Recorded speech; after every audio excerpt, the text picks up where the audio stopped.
हरि ओम। कल हमने साधना पंचकम के तीसरे श्लोक में बताए गए वेदांत साधना के 8 साधन में से 4 साधन के बारे में विचार किया। अब बाकी के 4 साधन के बारे में बताते हुए आचार्य शंकर कहते हैं, ब्रह्मास्मिति विभाव्यता महरः गर्व परित्यज्यतां देहेऽहं मतिरुजयतां बुधजने वाद परित्यज्यताम्। इसमें 5वां है ब्रह्मास्मिति विभाव्यता महरः, यानी मैं ब्रह्म हूँ इस भाव में सदा निमग्न रहे।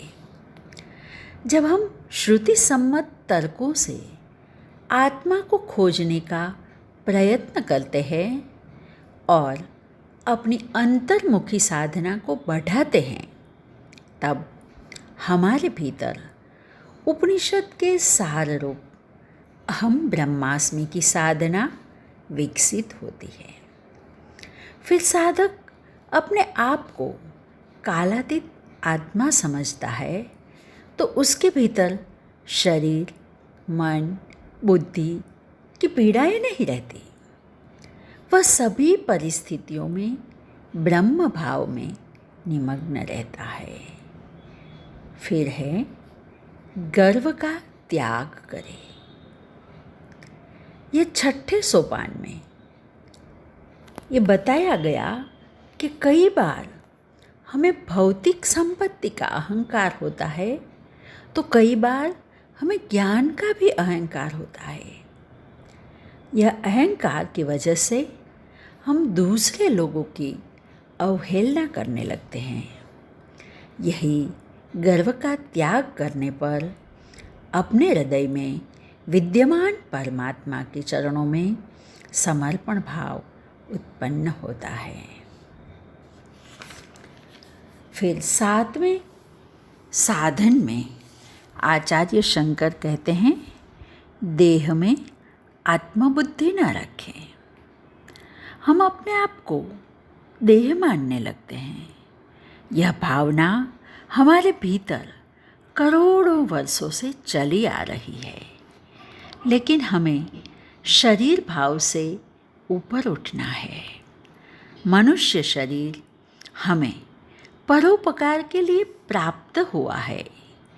परोपकारार्थम इदम शरीरम।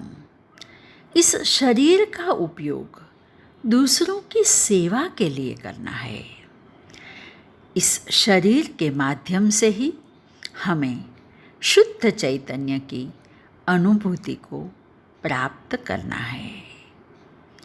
फिर 8वें और अंतिम सोपान में आचार्य कहते हैं, ज्ञानियों से विवाद ना करें।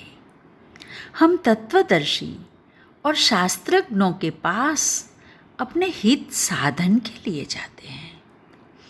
हमें उनसे आत्मज्ञान की प्राप्ति कर उनका लाभ उठाना चाहिए, नहीं कि कोई वाद विवाद करना चाहिए।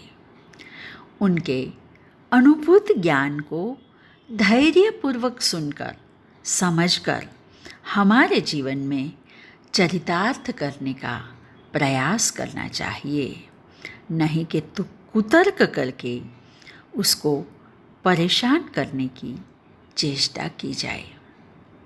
इस तरह यह श्लोक में जो 8 सोपान साधना के बताए गए हैं, उसमें प्रथम 4 सोपान हमें मनन की साधना बताते हैं और आखिरी 4 सोपान हमें निदिध्यासन की साधना बताते हैं।